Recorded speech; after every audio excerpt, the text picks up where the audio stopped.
નમસ્કાર દર્શક મિત્રો, હું છું રૂપલ વેંજિયા. સંપૂર્ણ ન્યૂઝમાં આપનું સ્વાગત છે. ડીસા તાલુકાના જૂના ડીસા ગામમાં ભામાશાહ તરીકે ઓળખાતા રજનીકાંત મહેતાના જન્મદિનની કોમી એખલાસ સાથે હિન્દુ મુસ્લિમ બિરાદરો દ્વારા ઉજવણી કરાઈ હતી.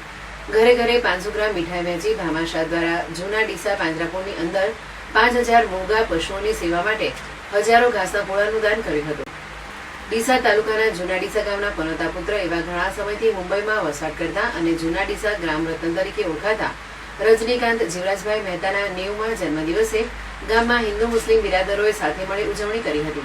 તેમના 90મા જન્મદિવસ નિમિત્તે રજનીકાંતભાઈની શોભાયાત્રા નીકાળવામાં આવી હતી.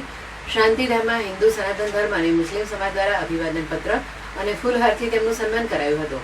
અને શાંતિધામમાં રજનીકાંત જીવરાજ મહેતા, ભીખાભાઈ પડિયાર, શાંતિભાઈ બારકનું સ્ટેચ્યુ મૂકવામાં આવ્યું હતું.